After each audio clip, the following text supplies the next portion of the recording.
సునాదస్వరము December 12. నీతిమంతుడు 7 మార్లు పడినను తిరిగి లేచును. సామెతల గ్రంథము 24వ అధ్యాయము 16వ వచనం. మనుషులుగా ఎన్నో బలహీనతలుంటాయి, పొరపాట్లుంటాయి, పడిపోతుంటాం. అయితే దేవుడు ఈ రోజున వాగ్దానం చేస్తున్నాడు, నీతిమంతుడు 7 మార్లు పడినను తిరిగి లేచునని. ఎవరైతే ఆయన్ని ఆశ్రయిస్తారో నీతిమంతులుగా ఉంటారో వారు 7 మార్లు పడినా తిరిగి లేస్తారని ప్రభు బలపరుస్తున్నాడు. అబ్రహాము దేవుని నమ్మాడు, అది నీతిగా ఎంచబడింది. ఆయనలో పొరపాట్లున్నప్పటికీ హాగరు విషయంలో ఆయన కుమార్ని కనిన ప్రభు ఆయనను విడిచిపెట్టలేదు, కానీ మరలా ఆయనను బలపరిచి ఇస్సాకును అనుగ్రహించాడు, నిత్య నిబంధనను స్థిరపరిచాడు. మరి దావీదు పొరపాట్లు చేసినప్పటికీ పడిపోయిన స్థితిలో ఉన్న ఆయన క్షమాపణను పొందుకున్నాడు. దేవుడు తన కృపను ఆయనకు దూరం చేయలేదు, శాశ్వతమైన నిబంధన చేశాడు. ఆయన సింహాసనమును మరి స్థిరపరిచాడు. మరి దేవుణ్ణి ఆశ్రయించిన వాళ్ళందరినీ కూడా ఆయన విడిచిపెట్టే దేవుడు కాడు. వారి పొరపాట్లున్న లేవనెత్తి సరిచేసి ఆయన వాడుకుంటాడు. పేతురు యేసుప్రభు నాకు తెలియదని 3 సార్లు బొంకాడు, పడిపోయాడు. అయినప్పటికీ యేసుప్రభు ఆయనను విడిచిపెట్టలేదు.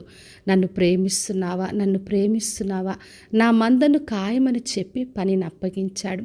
మరి మన దేవుడు మనం పడిపోయినప్పటికి కూడా విడిచిపెట్టడు. ఎవరైతే ఆయన ఆశ్రయిస్తారో ఆయన బిడ్డలుగా ఉంటారు. వారు 7 సార్లు పడిపోయినా మరలా లేస్తారని ప్రభు బలపరుస్తున్నాడు. రోమిలకు రాసిన పత్రిక 3వ అధ్యాయం 24వ వచనం రాయబడింది, ఎవరైతే యేసు ప్రభు యందు నమ్మిక ఉంచుతారో మరి ఆయన కృప చేత ఆయన విమోచన ద్వారా ఉచితముగా నీతిమంతులుగా తీర్చబడతారని ప్రభు వాగ్దానం చేశాడు. మరి యేసుక్రీస్తు ద్వారా మనందరం కూడా నీతిమంతులుగా తీర్చబడ్డాం. ఆయన రక్తం ద్వారా మన పాపములన్నీ కడిగి మనల్ని క్షమించి ఆయన మనల్ని నీతిమంతులుగా తీర్చాడు.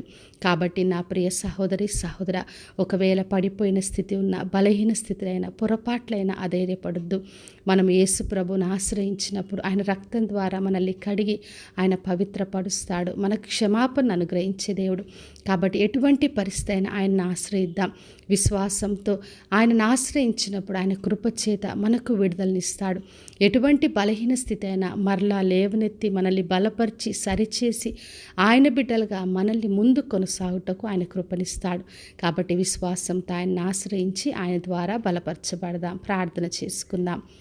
పరలోకమందున్న మా తండ్రి, మా దేవా, ఈరోజు ఇచ్చిన వాగ్దానం కొరకే వందనాలు. ప్రతి ఒక్కరిని దీవించి ఆశ్రదించండి తండ్రి.